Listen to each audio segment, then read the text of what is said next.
Olá, meus irmãos, estão todos bem? Felizes? Estão se aproximando as festas, mas cuidado, né? Ainda estamos em pandemia.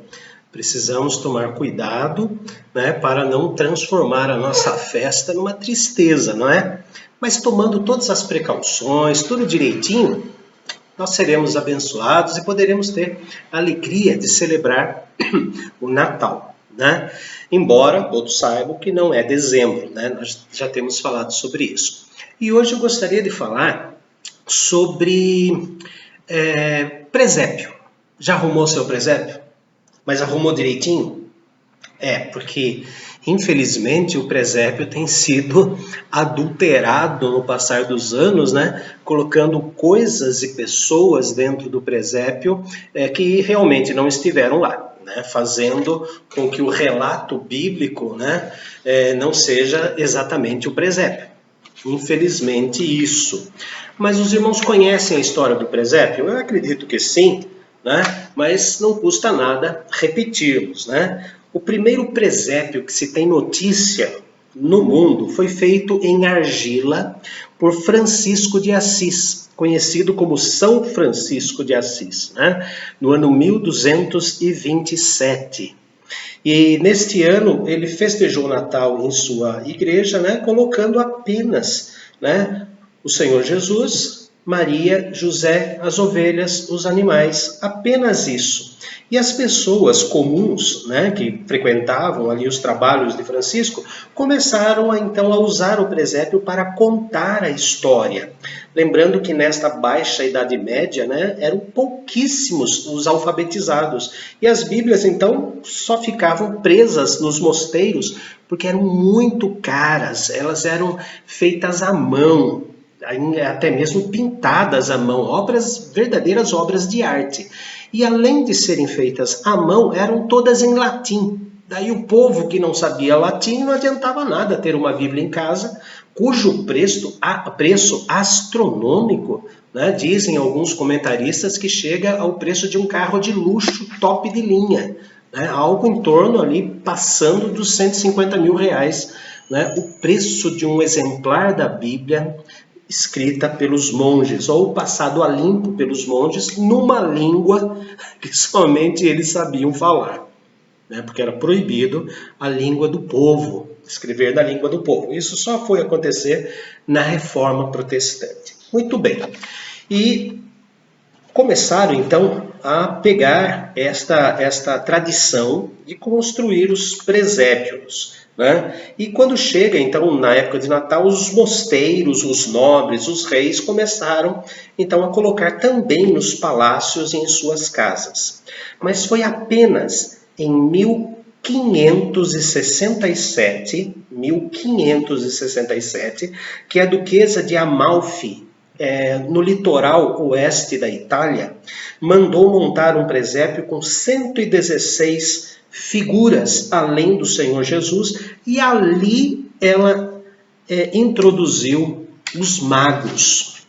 Foi exatamente ali que ela introduziu os magos. Então, quando nós fazemos um presépio e colocamos os magos, ou pior, quando alguém fala reis magos, né, estamos fazendo um furo terrível na história bíblica. Porque o único texto que fala da visita dos magos está em Mateus, capítulo 2, versículo 1. Tendo Jesus nascido em Belém da Judeia, em dias do rei Herodes, eis que vieram uns magos do Oriente a Jerusalém. Vieram uns magos do Oriente, não falam quantos magos foram, e algumas igrejas orientais, né, pegando ali a parte da Grécia para o Oriente, elas divergem muito na quantidade de magos. Algumas colocam 2 magos, outras colocam 6 magos, 9 magos, 12 magos, 18 magos, chegando até o número de 20 magos. A Igreja Ortodoxa da Armênia coloca 15 magos. A Igreja Romana inventou os nomes Melchior, Baltazar e Gaspar. Mas isso foi uma invenção da Igreja Romana. A própria Escritura não diz os nomes, a própria Escritura não diz a quantidade e, principalmente, a Escritura não fala que eles eram reis. E todos falam os reis magos, os reis magos, os reis magos. Ele não eram reis. Simplesmente o único documento da época que nós temos é o Mateus capítulo 2, versículo 1. Um grande amigo meu que foi minha ovelha, lá em Sorocaba, o Dr. Edgar Steffen, ele escreveu no jornal da cidade, chamado Cruzeiro do Sul, no dia 6 de janeiro de 2018, escreveu uma frase muito interessante que era o título do artigo. Ele é cronista desse jornal, então ele coloca assim: de reis que não eram reis nem estiveram lá. De reis que não eram reis e nem estiveram lá. Então ele fala a respeito exatamente disso que nós estamos conversando.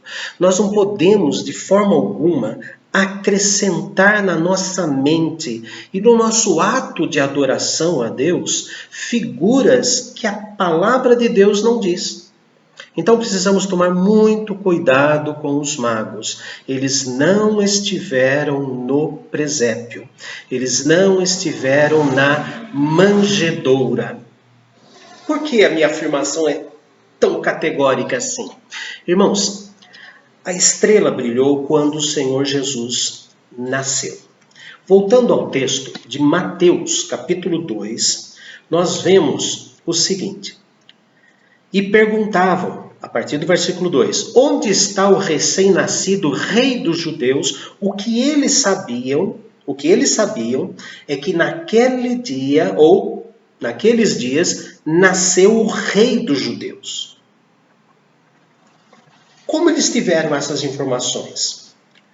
Não temos categoricamente versículos que falam sobre isso, mas o que nós entendemos é que eles eram do Oriente. O Oriente de Jerusalém ficava na Babilônia, ou na região da Mesopotâmia, que hoje se chama, Irã, Iraque e o Kuwait. Então, toda aquela região, era chamado de Oriente, era o Oriente habitado. E os magos não eram mágicos, eles eram homens que estudavam as estrelas para poderem fazer não mapas astrais, como os esotéricos fazem, mas para determinar viagens, sim, que eram guiados pelas estrelas. Eles determinavam também as estações do ano. Deus colocou essa marcação, esse GPS celestial, então eles trabalhavam com isso. E eles, de uma certa forma, eles ficaram sabendo que aquela estrela diferente nasceu para indicar o caminho do rei dos judeus. Porque vimos a sua estrela no Oriente e viemos adorá-lo. Encontramos algumas coisas importantes aqui. Vimos a sua estrela, mas como sabia que aquela estrela era do rei dos judeus? Números, livro dos Números, capítulo 14. Livro dos Números, capítulo 24. Livro dos Números, capítulo 24, versículo de número 17. Quando Balaão pago para amaldiçoar o povo de Israel, ele abençoa pela terceira vez, dizendo assim: vê-lo-ei, mas não agora, contemplá-lo-ei, mas não de perto. Uma estrela procederá de Jacó, de Israel subirá um cetro, que ferirá as têmporas de Moabe e destruirá todos os filhos de Sete. Então fala de uma estrela de Jacó. As pessoas falam que é a estrela de Davi, mas a estrela de Jacó. Existia essa profecia falando a respeito de que uma estrela brilharia e então o cetro, o reinado, daí vem a expressão a estrela de Davi, imaginando ser Davi, mas também falava do Senhor Jesus, que é o rei por excelência. Então nós vemos que os magos, eles eram astrônomos, na verdade, não astrólogos, que estudam esotericamente as estrelas, mas eram astrônomos para determinar coisas importantes na plantação, na colheita, enfim, determinar algo interessante. Eles souberam, de uma certa forma, que uma estrela diferente iria brilhar. Existem algumas teorias, e a teoria mais interessante é que os descendentes daqueles judeus que ficaram na Babilônia, né, naquela região, depois do cativeiro, quando Neemias trouxe o povo de volta, alguns judeus ficaram lá e mantiveram a religião lá. Isto é uma explicação possível, entre outras explicações, essa é uma explicação possível. E mantiveram lá na dispersão, né? Eles foram dispersos, foram levados ao cativeiro, eles ficaram por lá, fizeram vida lá e passaram essa tradição ao ponto dos sábios da época entenderem que aquela estrela nominada no livro de Números, capítulo 24, versículo 17, falava sobre o rei dos judeus e que eles deveriam, olha só, não honrar ao rei dos judeus, o futuro rei dos judeus, mas eles usam a palavra adorar. Adorar. Mostra uma lição importante. Os gentios, os não-judeus, foram avisados do nascimento do nosso Senhor Jesus Cristo e por isso foram adorar ao Senhor. Adorar ao Senhor. Um outro detalhe que temos que ver aqui está no versículo 11 do capítulo 2 de Mateus. Entrando na casa, e não no curral, e não no presépio, e não na manjedoura. Entrando na casa, viram o menino com Maria, sua mãe. Prostrando-se, o adoraram, e abriram seus tesouros. Entregaram-lhe suas ofertas, ouro, incenso e mirra. Queridos, por isso que a tradição maior fala de 3, por causa dos 3 presentes, mas nós não temos ideia.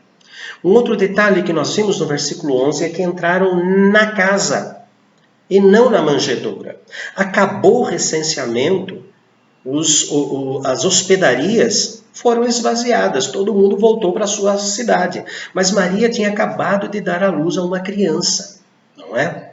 Acabado de dar à luz. Então eles saíram de lá, mas estavam na casa.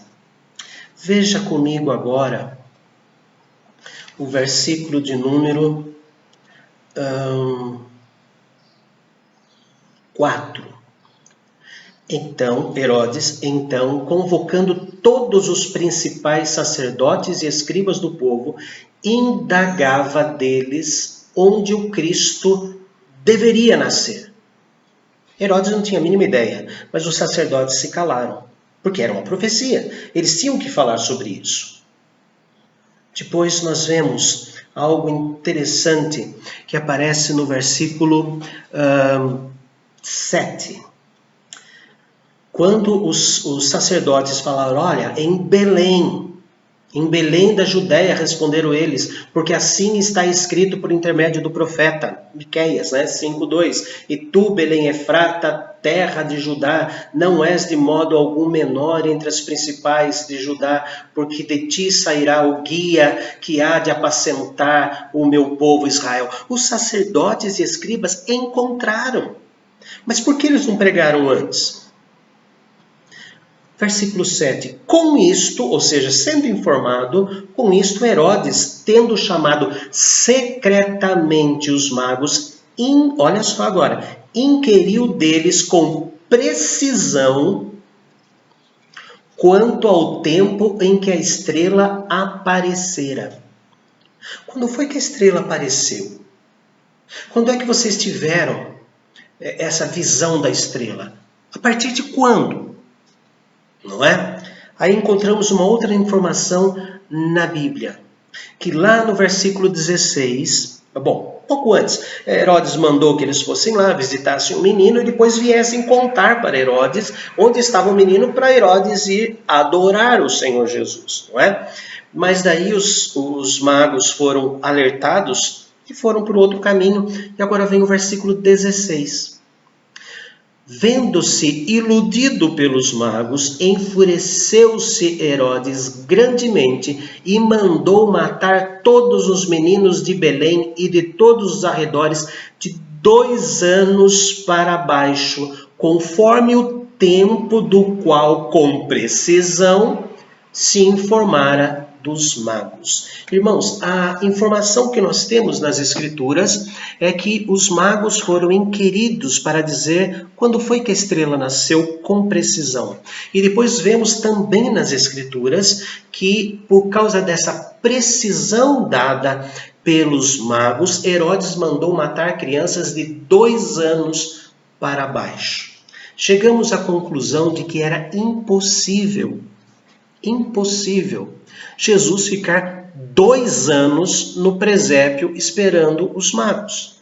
O que também era impossível que uma viagem da Babilônia até Belém, algo em torno de mais ou menos 800 quilômetros em linha reta, eles fizessem em menos de uma noite viajando de camelos.